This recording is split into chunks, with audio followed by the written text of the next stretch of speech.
সন্তানের মহব্বত, এটা তো বাবা মারাই বুঝবে সন্তানের প্রতি মহব্বত কাকে বলে, সন্তানকে ছেড়ে থাকার কষ্ট, এটা যারা বাবা মা হয়েছেন তারাই তো বুঝবে। তো এদিকে বাবা মা পাগল প্রায়, সন্তানকে খুঁজে পাওয়া যাচ্ছে না, আর দস্যুরা তাকে নিয়ে ওকাস বাজারে বিক্রি করে দিয়েছে। কোন বাজারে? ওকাস। এটা ছিল মক্কায় একটা বাজার, ওখানে মেলা হতো, ওকাস, ওখানে বিক্রি করে দিয়েছে। তো ঘটনাক্রমে তখন তার বয়স মাত্র কত হবে, 8 থেকে 10 বছর। ঘটনাক্রমে তাকে খরিদ করেছেন খাদিজা রাদিয়াল্লাহু আনহা। খাদিজা রাদিয়াল্লাহু আনহার আত্মীয়, খাদিজা রাদিয়াল্লাহু আনহার আত্মীয়। তখন কিন্তু নবী সাল্লাল্লাহু আলাইহি ওয়াসাল্লাম নবুয়ত পান নাই, মানে ওহী আসেনি এখনো, বিয়েও হয়নি এখনো। খাদিজা রাদিয়াল্লাহু আনহার সাথে এখনো বিয়ে হয় নাই। তো তার আত্মীয় তাকে কিনে নিয়ে আসছেন, এনে খাদিজা রাদিয়াল্লাহু আনহার খেদমতে দিয়ে দিয়েছেন। খাদিজা রাদিয়াল্লাহু আনহার সাথে যখন নবী সাল্লাল্লাহু আলাইহি ওয়াসাল্লাম বিয়ে হলো, তখন তো তার বয়স 40, আর আমাদের নবী সাল্লাল্লাহু আলাইহি ওয়াসাল্লামের বয়স 25। এটা বাংলাদেশে হইলে বাংলাদেশের মানুষ মেনে নিত না, তালাক করাই ছাড়তো অনলাইনের মাধ্যমে। কথা বুঝতে পারছেন? যদিও দুজন সুখী, যদিও ধরেন দুজন সুখী একে অপরকে পেয়ে, এখন যদি আমাদের এখানে কোনো ভাই 40 বছর বয়সের কোনো মেয়েকে বিয়ে করে, যার নিজের বয়স হচ্ছে 20 বা 25, তো সমাজই ওকে তালাক দেওয়া ছাড়বে, যদিও সে ওই মেয়ের সাথে সুখী। হ্যাঁ, বিয়ে কেন্দ্রিক যত জাহালাত, এগুলোই দূর হয় নাই সমাজ থেকে এখনো। রাসূল সাল্লাল্লাহু আলাইহি ওয়াসাল্লামের সাথে বিয়ে হলো, বিয়ে হওয়ার পরে এমন হয় না যে আপনি কাউকে বিয়ে করেছেন এবং আপনার তাকে খুব পছন্দ হয়েছে, দুজনকে বেশ সন্তুষ্ট আর কি। তেমন আপনি চান না তাকে কিছু হাদিয়া দিতে, হাদিয়া তোহফা দিতে মন চাবে না? হাদিয়া দিয়ে কি আবার কেউ ফেরত নেয়? তো হাদিয়া তোহফা দিতে তো মন চাবে। খাদিজা রাদিয়াল্লাহু আনহা হাদিয়া দিচ্ছেন নবী সাল্লাল্লাহু আলাইহি ওয়াসাল্লামকে, যে হে মুহাম্মদ, আমার খুব প্রিয় একজন দাস আছে, আমার খুব প্রিয় একজন দাস আছে, এবং তার চেহারা দেখেই আমি বুঝতে পারি যে সে খুব বুদ্ধিমান এবং সে খুব সৎ। চেহারা দেখলে বোঝা যায় না মানুষের?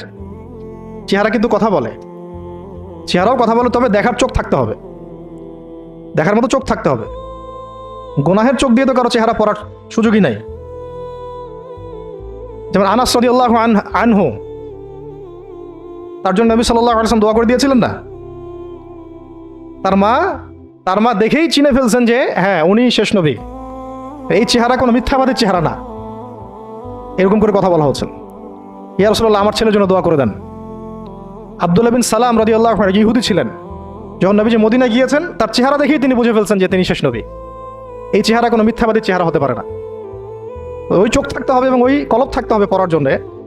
তো খাদিজা রাদিয়াল্লাহু আনহা হাদিয়া দিয়েছেন যে আমার খুব প্রিয় একজন দাস আছে, জায়েদ।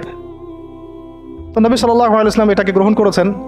হাদিয়া গ্রহণ করে তিনি দেখেন যায়েদ বিন হারিসা রাদিয়াল্লাহু আনহুর তাকদীরটা কেমন হলো।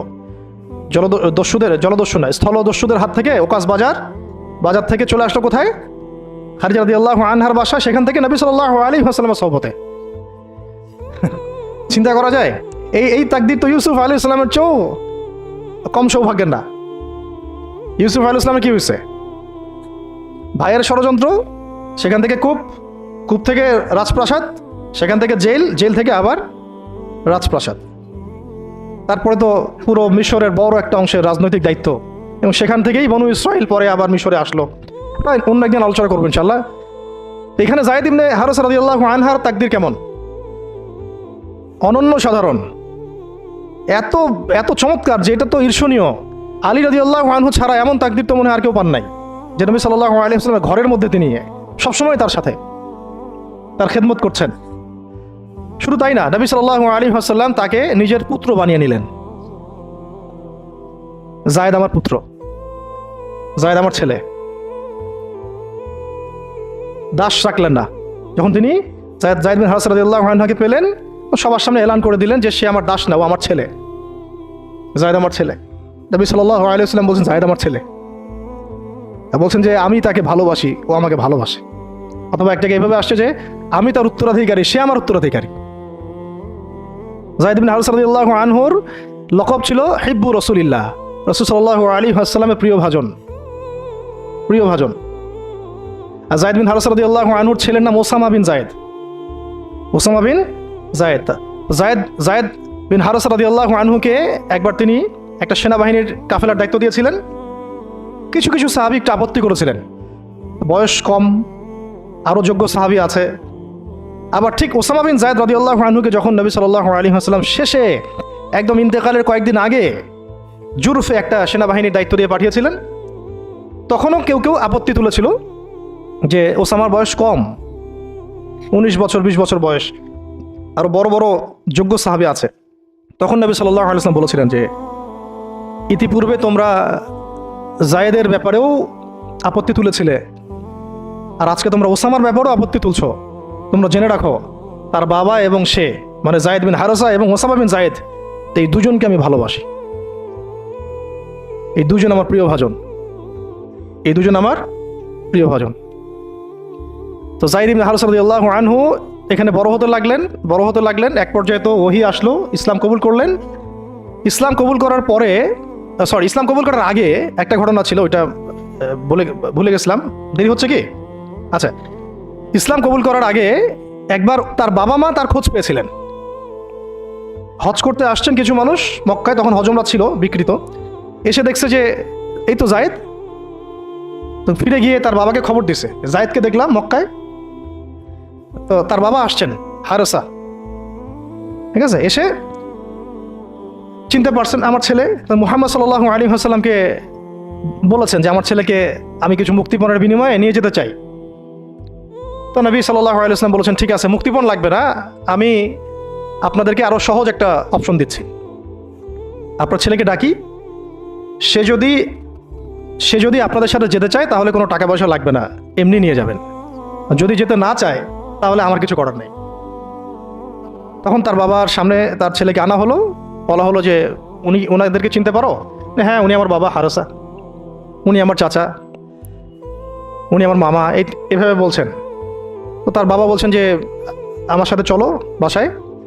সরাসরি বাবাকে বলে দিলেন যে আমি আপনার সাথে যেতে পারবো না, আমি মুহাম্মদ সাল্লাল্লাহু আলাইহি ওয়াসাল্লামের সাথে থাকতে চাই।